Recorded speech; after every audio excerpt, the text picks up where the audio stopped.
on the show. We've been talking about this market being in such a big bull run and being driven by domestic liquidity. Of course, you have participated in that, but are you still looking to add more in India? Do you have enough cash to deploy at these levels? Yeah, certainly. We're still very optimistic about the outlook for India on a medium to longer term view. I think the reality is, there's some cracks appearing in this market, and it's interesting. Some of the mid caps seem to have come under a little bit of pressure in the short term. But obviously, I think it's more probably a bit of profit taking. So we're quite comfortable with that. We're still very optimistic about the outlook for India. And certainly when we speak to a lot of investors out there, there's a lot of people who have missed the India rally that we've seen, certainly since demonetization late last year. So we get the feel that there's quite a bit of money potentially on the sidelines to come into the market from foreign investors. So that's quite interesting, Jonathan. Can you tell us, when you look at this market now, what are the areas you're still comfortable with? I know that in your India Opportunities Fund, financials is something that you've been liking, but last couple of weeks we've had a lot of noise about NPA and whether the problem solving is happening quickly or not. Yeah, clearly there's headwinds, and certainly the recovery we're seeing is still very patchy, still very uneven. And obviously, one of the main issues is the whole banking sector and the non-performing loan issues affecting it. I think we seem to be getting resolution. Yes, I think there's certain market participants who'd like to see quicker resolution, more action from government. Obviously, there's many factors at play here, and as far as we're concerned, yes, we would like to see more firm action, but we think they're heading in the right direction overall. Okay, headed into the right direction overall. That's always good to hear, Jonathan. I wanted your thoughts on pharma because, the Indian healthcare sector has seen a brutal fall. And, you have, of course, endured some of the pain in stocks like Sun Pharma. But of late, we've started to see a bit of buying. Do you get a sense that the sector is bottoming out?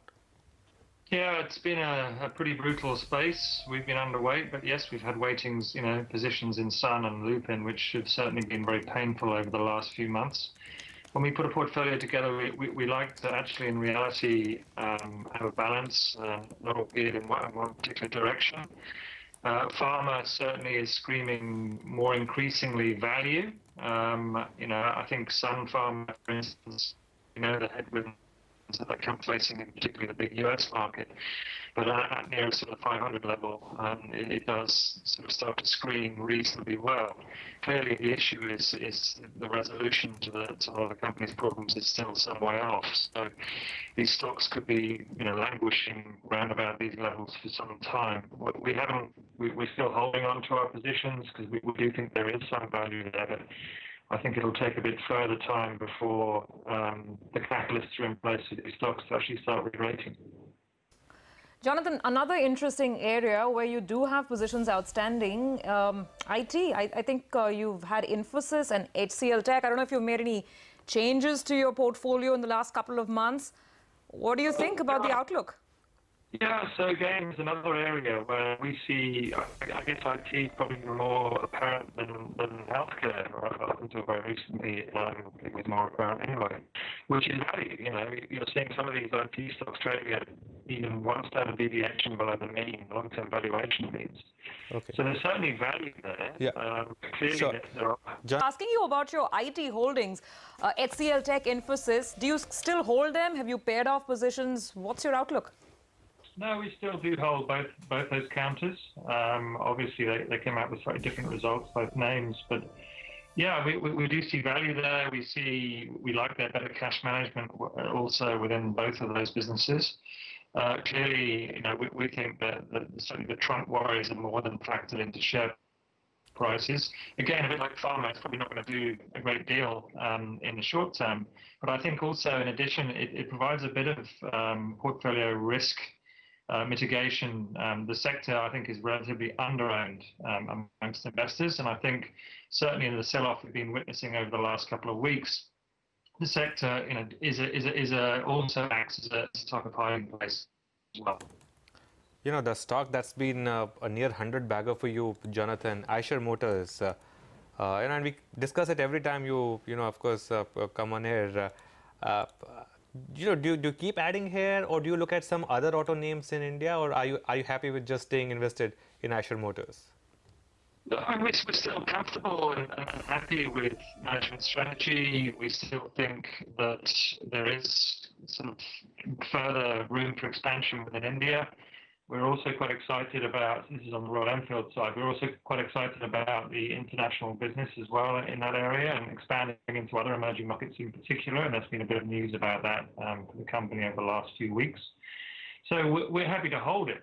It's not our only auto-related exposure. We do have some auto ancillary exposure as well with Motherson Sumi and also endurance technology. So we do have auto parts exposure as well. Okay, one is Motherson Sumi. Which was the other one you said, Jonathan? Endurance Technologies. Okay, okay, got it. So, Jonathan, very quickly, have you bought anything in this little mid-cap correction that we had, actually more than little from the top? And if you were to deploy fresh money into the Indian market, what sort of stocks, what sort of sectors would it come in? Well, certainly, I think it's if you like, a welcome correction. A few names were getting overextended that we've been looking at for some time. What we're trying to do, and I think I've said this before, is to increase our slightly more cyclical exposure that we believe India is turning a corner, albeit gradually from an economic perspective. So we're trying to just move into some stocks which have a bit more operational leverage to this economic recovery. So we are again looking at some domestic counters which have come off. We haven't done anything yet. My sort of feel in my gut is perhaps this market still has a little bit further downside in the short term. But certainly we'll be looking, we've got a few names we've been reviewing that we'll be looking to sort of start adding to positions in the next month or two if the sell-off continues. Okay, what makes you say that, Jonathan? What makes you a bit nervous? Yeah. Look, I mean, I think, again, it's just a short-term sell-off, we would argue. There's nothing fundamental that we can sort of pinpoint to the sell-off, particularly in the mid-cap names. I think it's just, a lot of them had run up very hard and we've got a bit of profit-taking, and that in itself can generate some momentum on the downside. So, again, nothing, we're not fundamentally concerned about the health of the market underneath, but it just in the very short term, some of the mid-cap names, I think the sell-off could last a little bit longer. Clearly, we could be wrong, but that's our view at the moment. Okay, Jonathan, always appreciate your time. Thanks a lot for joining us today. Always a pleasure listening to Jonathan Schiessl.